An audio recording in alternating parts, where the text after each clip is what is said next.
Today I'm going to react to this video from Pickup Limes. It's called Benefits of Minimalism.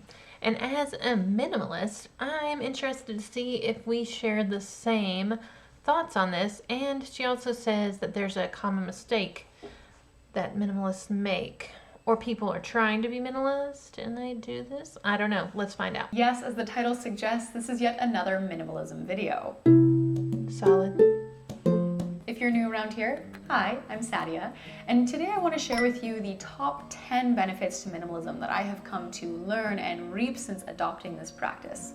There's also a very common minimalism mistake I think a lot of people make, and I really want to share that with you, but I'm going to do so at the end of this video, because for now, I would like to just dive right into those.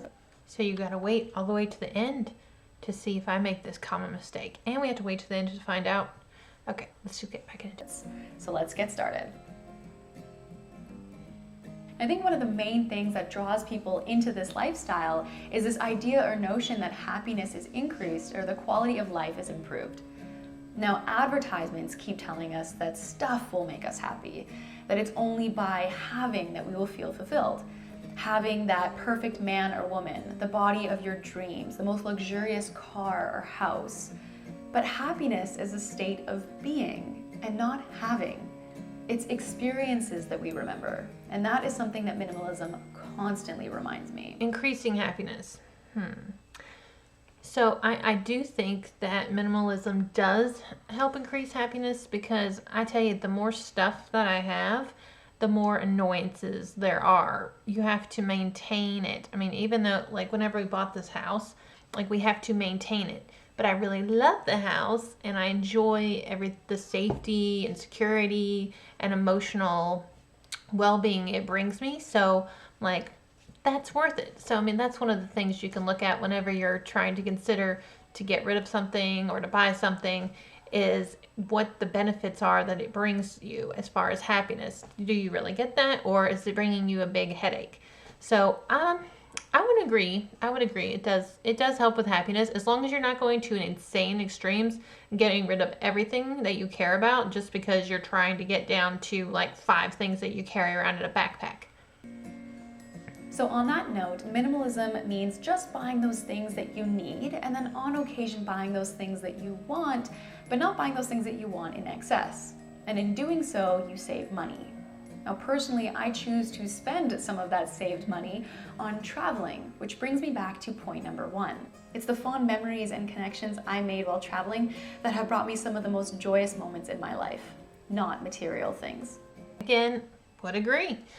Great job, Pickup Limes. You're doing amazing with agreeing with me. So whenever we RV'd for 2.5 years, and the first RV that we lived in was 18 foot with the 6 of us, a dog and a cat, there was a little stress. We were really packed in there, but the money that we did save, we did put into traveling and going and doing cool things, like going to the Grand Canyon and going to Gatorland. Like, I know everybody's like, oh, Gatorland, what? I liked it. I was happy. Don't judge me. Less consumption means less waste. And by recycling and donating those things that you no longer need, that means someone else can benefit from it, which means they're going to be buying less of the new stuff and less waste yet again. So with minimalism, I truly believe comes less of an environmental impact. I give away lots of my stuff to the local Goodwill, so agree. That's number 3 as well. You know, one of the things I learned, that it wasn't just the clutter in my life. These were the things getting in the way of me living the life I truly wanted to live. Remember that organized clutter is still clutter. It's often what we hold on to that holds us back from improving our lives. So don't carry around what you no longer need, whether it's in your pocket, in your home, or in your heart. Yeah, that's true. That's true. Whenever I got rid of a lot of stuff that kind of brought back some less than great memories, like I would always just go through, oh, I see this random thing, and it would kind of just make me sad and just throw a hitch into my day. And I'm like, why do I even keep that? Just because I feel like I should keep that? No. Au revoir. Now, this is not just anecdotal. Studies are showing us that there is a direct correlation between the number of possessions that somebody has and the amount of stress that they experience. So in other words, having more stuff means you're maybe more prone to being anxious. I feel that my mind has been more at ease since adopting this lifestyle. And I think it's because less of my mental energy is focused on doing those things I feel I need to do, like cook, shop, clean. And now I can focus more on doing those things I truly want to do. All right, yeah, that kind of like I said earlier, the more stuff that I have, the more work that I feel like I have to do. So I do think the less things that I have, the less stressed I am. And definitely the less times that I hit my toes whenever I walk into our closet, because there's nothing to kick in the floor. So on that note then, more of my time is spent doing the things I really love, like working on my hobbies or spending time with my friends and family. If I were to compare this to my previous self, I was spending all my time going to stores or online shops to buy the latest, greatest, next best thing. Yeah, I do think it frees up time. I never like to shop, so I don't have anything to compare that to. My mom liked to shop, so whenever she was alive, we would go shopping, and I did buy a lot more whenever mom was alive. Oh no, maybe I'm realizing that I link shopping to my mother. Oh no. Hello, you're hearing it first. Let's carry on. Promotes cleanliness. Have you ever considered that maybe you don't need to be more organized like you always thought? Maybe all you really needed was less stuff. Less stuff means easier to clean, less to organize, less to store, and generally less mess. Yep, it's much easier to clean. We even got like another little table downstairs in our little nook area, which I had to get because it looked so bare. It was like too minimalist. It looked like we had just moved in and it's been almost 2 years. But yes, it is a little bit more difficult to clean around that area because there are 4 table legs and 8 stool legs there. So yeah, agreed. Possessions consume more of our time than we realize. Since adopting this practice, my productivity has multiplied considerably.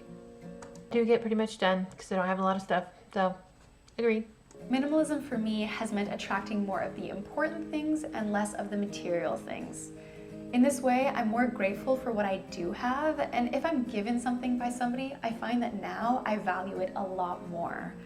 It makes me realize just how little I need to be happy, and there really is a beauty in that. I don't like it when people give me things. So I don't find that as a benefit. I'm like, why are you giving me things? I don't want this. Like, thank you. Very nice. But I don't want this because I will feel bad if I try to give it away. And you know I'm a minimalist. Even when I lived in the RV, people would like give me stuff. And I'm like, why? But some of it I really liked and I still have and I keep. So, yeah, that's tough. Yeah. Yes, carry on. You're right. Number 9's great. Number 10.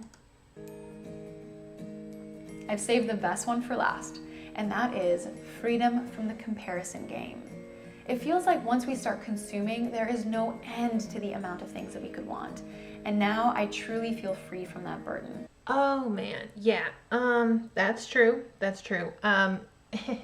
Now, however, I find that there are some things that you're still gonna want, and it's totally cool to work towards those things.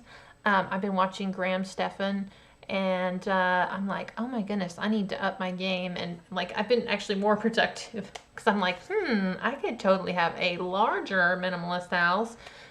I don't know. I don't know. I love this house. So yes, it does set you free from feeling like you have to catch up and keep up, because it's a great excuse. Like, well, why don't you have 500 pairs of shoes like me? Well, I'm a minimalist. That's cool now. Used to be called being broke is why you didn't have any stuff. Now you can have money and not have a bunch of stuff and nobody questions you. Pretty cool. And one of the most common mistakes I hear when minimalism is discussed is that in order to adopt the lifestyle or call yourself a minimalist, you have to only own X number of possessions or throw away X number of garbage bags of stuff, or that your apartment has to be clean and white and pristine. But one of the beauties about minimalism is that there kind of really is no definition. I mean, I've had friends and family tell me that there is no way they could adopt a minimalist lifestyle because they couldn't fathom the idea of having so few things. But for me, minimalism is not the lack of something, but rather the perfect amount of something. So define minimalism for yourself in any way that's going to help you bring in and reap these benefits that you're looking for in your life. So what do you think? Is minimalism something you can see yourself incorporating into your life more? Any benefits you can reap from it? Or maybe you were somebody who is put off of it because of that common mistake that I mentioned. Or are you somebody who is just truly happier having some extra stuff around? It makes you feel more secure. In any case, I would love to hear about it. Give this video a thumbs up if you'd like, and be sure to subscribe because I'd like to see you in my next video. All right, that's all for now. Until next time. Whenever I learned a little bit more about minimalism, I think I watched a documentary where some guys were like going around in their cars and like lived with 5 things in their home. And I was like, no, just no. Why would you do this? This sounds like misery, not minimalism, okay? So I did think that, and it did set me up. I didn't want to be called a minimalist because of just that. I don't want people to think that I'm like judging them for having things either, because a lot of minimalists are judgy. Hashtag judgy. Do you find that? Like that's a little wild. I think she did a great job explaining the top benefits of minimalism. You go, girl. Super excited to have found your channel. I had no idea how popular minimalism videos were. Yeah, so thumbs up. And guys, if you want to see more content, make sure you click this video over here and drop a like and subscribe. Thanks so much for hanging out.